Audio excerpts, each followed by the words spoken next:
Bienvenidos a Educacción, el lugar donde la educación y la acción se unen para lograr un mejor país.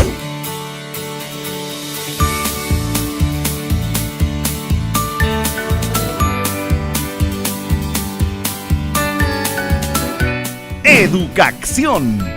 ¡Comenzamos! Es momento de la entrevista en Educacción.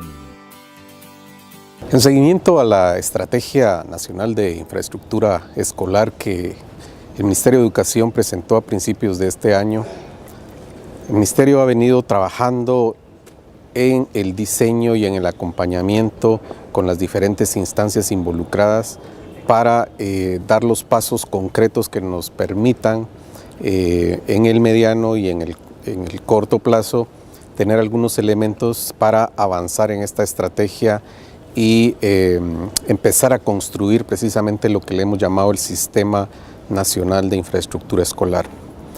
Durante esta semana hemos contado con el apoyo de especialistas del Banco Interamericano de Desarrollo, con la Cámara de Comercio de Barranquilla y con un consultor especialista que nos apoya en el diseño en el diagnóstico de la infraestructura escolar y de cómo lo estamos haciendo en este país.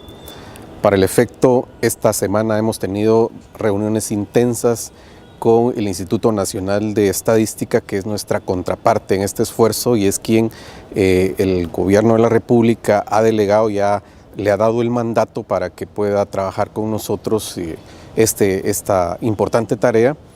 Y nuestros equipos técnicos también de la Dirección de Informática y nuestros equipos técnicos de la Dirección de Infraestructura han trabajado conjuntamente con este equipo de especialistas y de lo cual este día queremos presentarles importantes avances para saber en dónde estamos y cuáles son los siguientes pasos y cuándo esperamos tener los primeros resultados de esta importante acción para el Ministerio de Educación.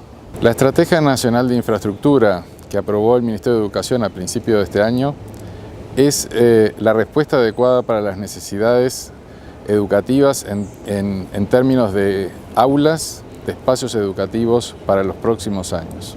Esto implica atender las necesidades de expansión del preescolar, atender las necesidades de cobertura de jóvenes y adolescentes que llegan a la secundaria y también poder dar los espacios adecuados en términos de calidad, aspecto que es fundamental para que los chicos aprendan mejor en el aula. Para ello hay algunos requisitos que deben acompañar este proceso de inversión física. Uno de ellos es fortalecer la capacidad del Ministerio en términos de su organización, de su capacidad de gestionar, de planificar los recursos para infraestructura. El segundo aspecto es contar con la información adecuada de las aulas. Es muy difícil poder invertir si no tenemos claro en qué lugares están las necesidades. Para ello, a través de una cooperación técnica del Banco Interamericano de Desarrollo que se aprobó a fines del año pasado, este año hemos puesto en marcha dos líneas de actividad. Una es apoyar este aumento de la capacidad de organización del Ministerio para responder a la estrategia. Y la segunda es apoyar el desarrollo del Censo de Infraestructura Educativa que se va a desarrollar con la colaboración del Instituto Nacional de Estadística. Esos son los dos objetivos en los cuales estamos trabajando en estos meses y por los cuales estamos hoy aquí.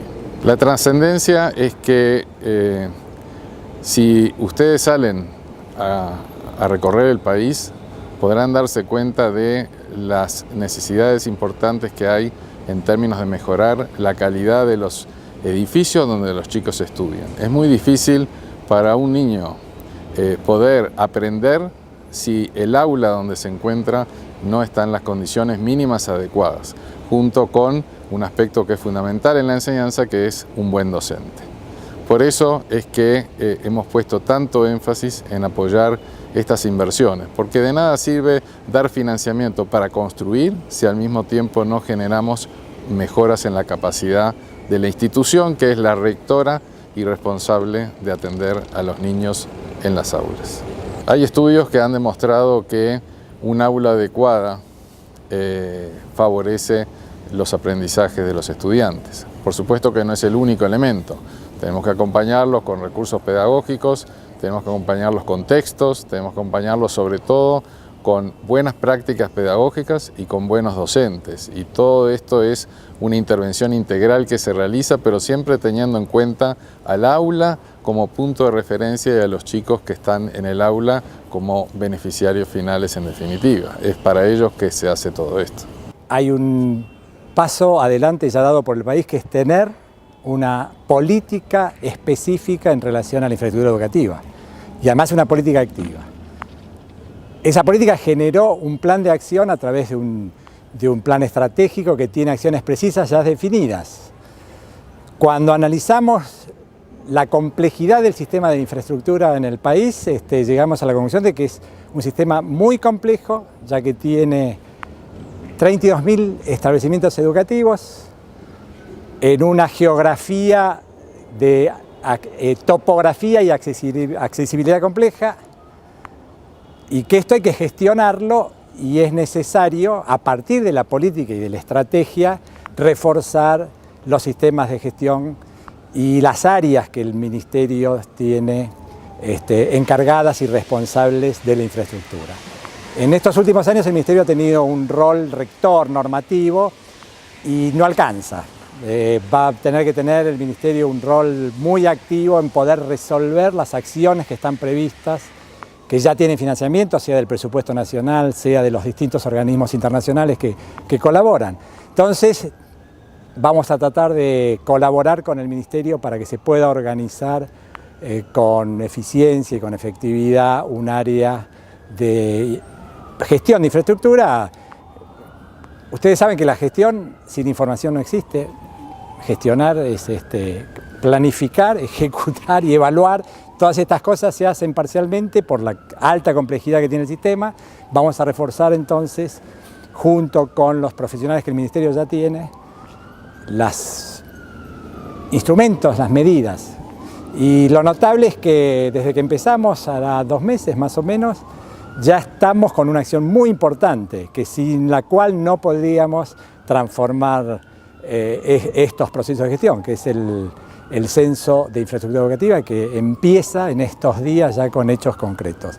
Así que es auspicioso y esperamos que podamos colaborar con el país, y siempre vamos a tener la gratificación que tienen las acciones sobre el sistema educativo, donde la gente, los padres, las familias, los alumnos son los primeros que agradecen cualquier acción que contribuya a mejorar la calidad tanto pedagógica del proceso de aprendizaje, como la de la infraestructura que se utiliza en los espacios educativos, que también hay que mejorar.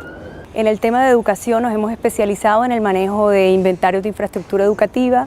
Tenemos mucha experiencia desde el año 2004. La Cámara de Comercio desarrolló un primer inventario en la ciudad de Barranquilla, donde funciona la Cámara, y esa experiencia nos llevó exitosamente a desarrollar un software que luego fue implementado por el Ministerio de Educación de Colombia y pues fue utilizado por muchos años en el país. Es muy importante resaltar que es una metodología, no solamente un software, porque esta metodología tiene todos los pasos. Primero definió una ficha de recolección de datos donde se seleccionaron los aspectos claves para poder evaluar la infraestructura educativa. También definimos una serie de mejores prácticas para hacer la planificación del proceso de recolección de datos, y luego está el software, que por un lado nos permite capturar o llevar al sistema la información que se recopila en campo, y luego tiene unos módulos muy importantes que nos permiten analizar la información y convertirse en una herramienta muy poderosa para los países para poder tomar mejores decisiones en inversión en infraestructura. Este software, primero que todo el CIER, si bien lo desarrolló la Cámara de Comercio, lo desarrolló como consultora del Banco Interamericano de Desarrollo, en el marco de un proyecto que se llama Aprendizajes en Escuelas del Siglo XXI, que en este proyecto participan muchos expertos en educación de los distintos ministerios de países de toda la región latinoamericana y Caribe. Entonces sí encontramos que hay varias similitudes, especialmente en el manejo de la información, en la experiencia en la necesidad de manejar inventarios de infraestructura educativa, pero también había muchas coincidencias en los errores que se cometen o en aquellas buenas prácticas que pudimos recolectar en la experiencia con la participación de todos estos expertos de los distintos países. Y el objetivo principal que busca CIER es proveer herramientas a los gobiernos para mejorar la toma de decisiones. ¿Y por qué? Principalmente en dos aspectos. Primero, porque ayuda a identificar las necesidades. ¿Y cómo las ayuda a identificar? A través de un conjunto de indicadores que se diseñaron especialmente para ello. Pero también porque nos concentramos en crear módulos de consulta que permitieran facilitar la priorización, porque un inventario de infraestructura educativa en un país como Guatemala, que tiene 22.000 predios educativos aproximadamente, tiene múltiples niveles de información. Entonces necesitábamos unos módulos gerenciales que nos ayudaran a determinar cuáles eran las prioridades. Por eso CIER permite facilitar la toma de decisiones no solamente en Colombia, sino en todos los países de la región, y que esperamos que exitosamente sea implementado. Sí, esta actividad está desarrollada primero en poder evidenciar cuáles son las necesidades que el Ministerio de Educación de Guatemala tiene para poder desarrollar un proyecto como este de implementar la metodología CIER. En la agenda de trabajo que nosotros venimos desarrollando, en la primera fase tenemos un proceso de explicación y de transmisión de cómo actúa o cómo se maneja la actividad de la metodología y cómo actúa el tema del desarrollo del sistema. Después viene un proceso donde trabajamos todo un proceso de parametrización y conocimiento de los estándares y de las diferentes regulaciones que maneja Guatemala para poder llevarlo al sistema de información. Y por último, desarrollar una serie de actividades relacionadas para que se puedan desarrollar todos estos procesos. En el marco del eje de escuelas dignas y saludables, el Ministerio de Educación, con el apoyo del Instituto Nacional de Estadística, para este año tienen planificado desarrollar una prueba piloto que nos permitirá dar mayor asertividad a los costos, a la estrategia y a los desafíos que impone el desarrollar un censo de infraestructura, de tal manera que a partir de este mes hasta noviembre de este mismo año se estará desarrollando una prueba piloto que implicará ya un primer desembolso, una primera inversión en este censo de infraestructura, pero que fundamentalmente se estará desarrollando a partir del próximo año, a partir de enero hasta octubre, estimamos nosotros, con un equipo de encuestadores que rondará aproximadamente unos 200 encuestadores o más si es necesario, y para lo cual ya en el presupuesto 2018 tenemos previsto invertir un promedio de 15.5 millones de quetzales, y en este año tal vez hacer un desembolso de un millón y medio de quetzales aproximadamente en desarrollar esta prueba piloto. Así que la Estrategia Nacional de Infraestructura y el censo como tal está en curso. La entrevista en Educación. En un momento regresamos con Educación, el lugar donde la educación y la acción se unen para lograr un mejor país. La educación siempre te lleva a la acción. Iniciamos con el repaso. Ya con estos conocimientos que acabamos de indicar, vamos a lo siguiente. Veamos los números cuánticos de ciertos elementos, empezando por el más pequeño, que es el hidrógeno. El hidrógeno tiene un número cuántico n igual a 1. Número cuántico n igual a 1. Si n es 1, L solamente puede ser 0. Si L es 0, M solamente puede ser 0. Y si M ya tenemos 0, entonces podemos tener en el spin más un medio o menos un medio. Vamos a colocar acá más un medio. Y como solo tenemos un electrón en el orbital, entonces el hidrógeno es una sustancia paramagnética. Ahora bien, veamos el helio. El helio ya va a tener 2 electrones según su número atómico. Va a tener 2 electrones que van a encontrarse en este orbital. ¿Por qué? Porque n es igual a 1, el nivel. Si n es 1, L solamente puede ser 0. Si L es 0, M solamente puede ser 0. Y si M es 0, entonces podría ser más 1 o menos 1 medio. Pero como al último electrón del hidrógeno le pusimos más 1 medio, este tiene que ser menos 1 medio.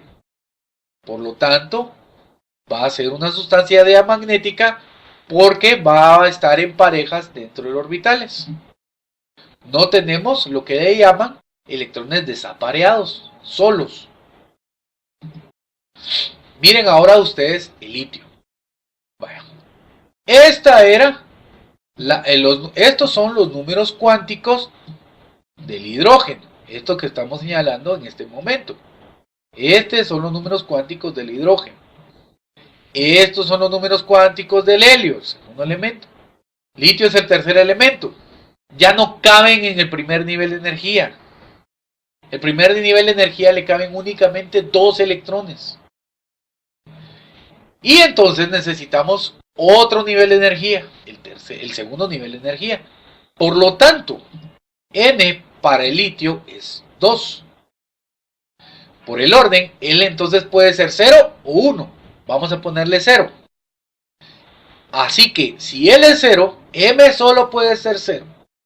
Y le vamos a colocar S igual más 1 medio. Y como tenemos un electrón desapareado, entonces vamos a decir que el litio es una sustancia paramagnética. Aquí hay otros 2 ejemplos, sigamos. Berilio. El berilio entonces, para diferenciar, miren, números cuánticos del hidrógeno, números cuánticos del helio, números cuánticos del litio. Ahora vamos a hablar del berilio. El berilio va a tener N igual a 2. Como le pusimos L igual a 0 al primero, M también va a ser 0.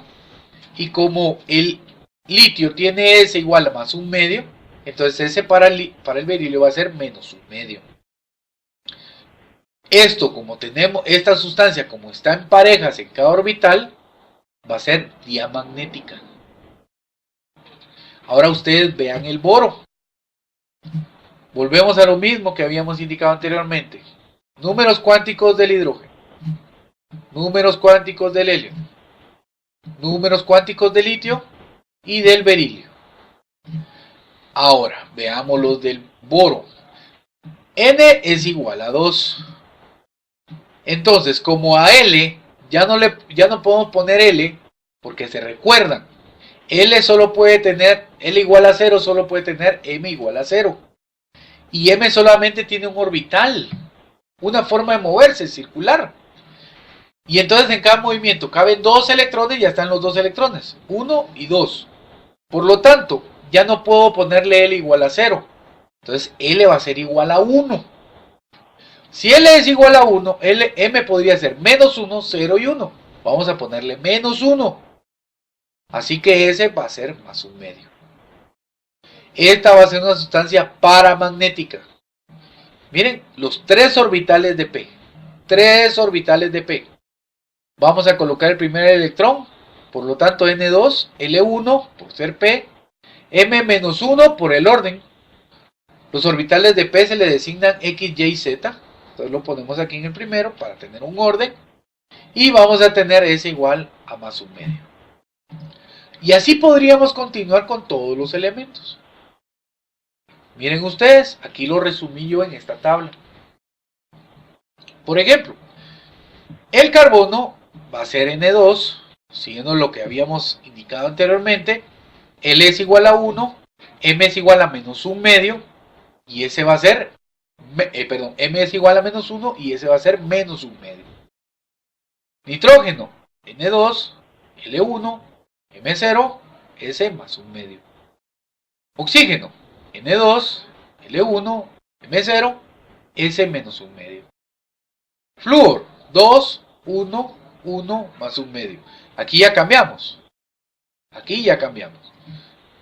Si nos recordamos y lo indicamos acá, miren, aquí tenemos 3 orbitales. 3 orbitales P. El PX, el PY y el PZ. Entonces podemos encontrar aquí hasta una pareja de electrones, aquí también hasta una pareja de electrones y aquí también una pareja de electrones como máximo.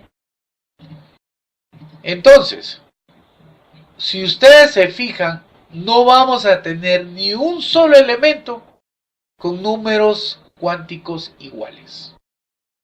Como se los indicaba anteriormente, es como darle la dirección de una persona. Por ejemplo, N va a ser la zona, N va a ser la colonia, M va a ser la dirección de la casa y S va a ser la cama donde usted duerme. Entonces no van a haber dos personas con todos los números cuánticos iguales. No puede existir elementos que tengan los mismos números cuánticos. Siempre va a ser diferente. Y nos estamos refiriendo únicamente al electrón, al último electrón de cada elemento.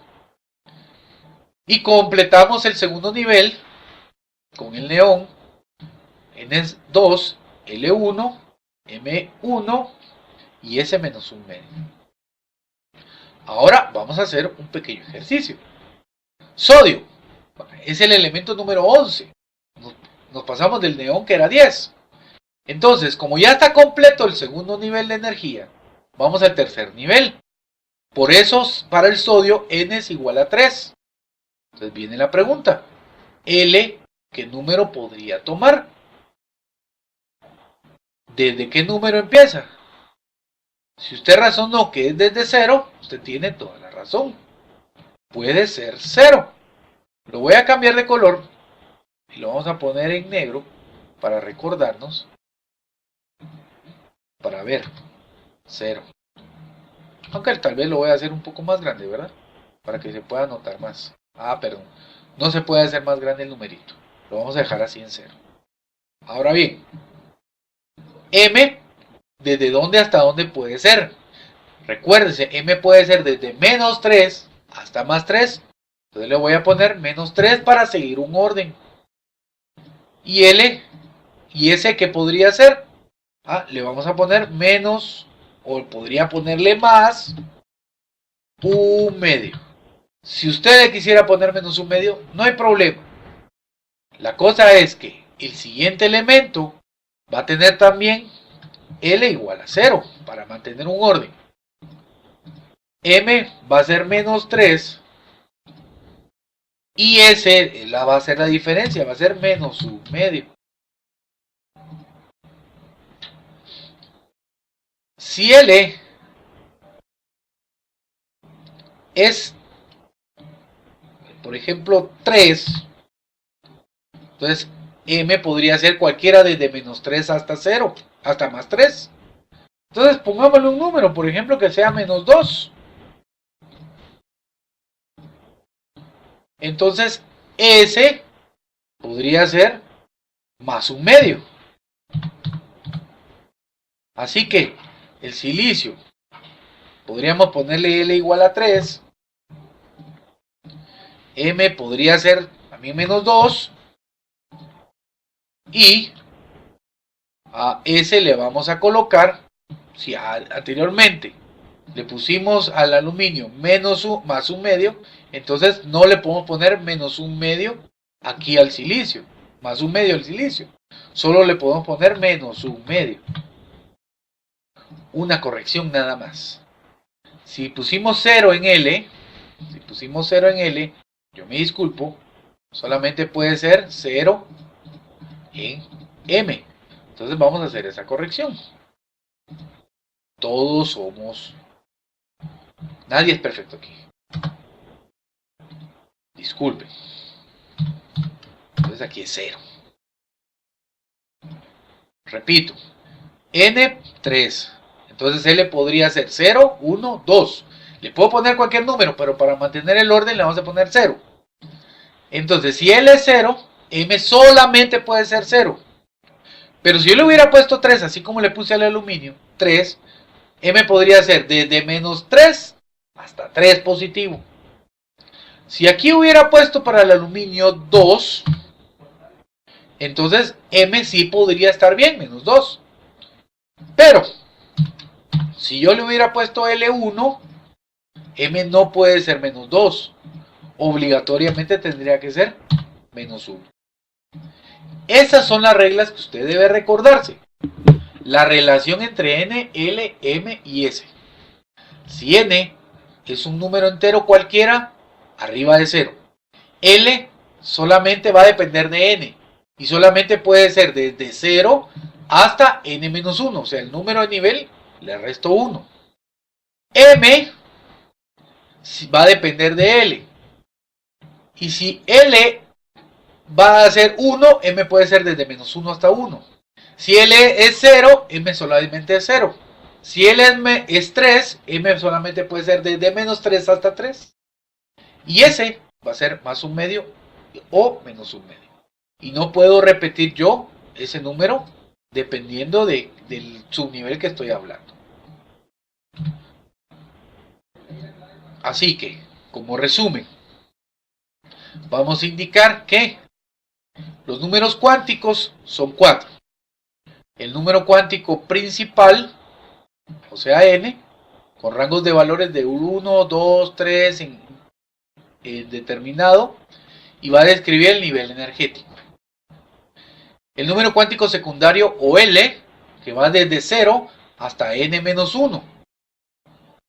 Y esa es la forma del orbital, la forma del movimiento. El número magnético, o M, que va desde -L hasta +L, y nos va a indicar la orientación espacial. Y está el número de spin, o S, que puede ser +1 medio o -1 medio. Y ese es el spin del electrón, hacia dónde se orienta el electrón. Todos estos números cuánticos ayudaron a dar una nueva teoría. Hemos hablado mucho de las teorías atómicas, de los modelos atómicos. Pues vino Sommerfeld y modifica el modelo atómico de Bohr con las ideas que ya se tenían acerca de los números cuánticos. Va a introducir el concepto de subniveles, como ya les había indicado, para explicar la ubicación de los electrones en los diferentes niveles de energía. Indicados por el número cuántico L son los subniveles S, P, D y F.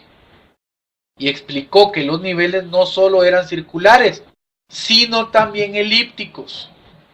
Si usted se recuerda, puede regresar a la presentación, a la diapositiva donde están las formas de movimiento, y se va a encontrar que no solamente pueden ser circulares, sino que pueden ser alargadas, pueden ser elípticas. Y eso solamente lo que va a indicar es el espacio en donde se puede encontrar a un electrón. Muy bien.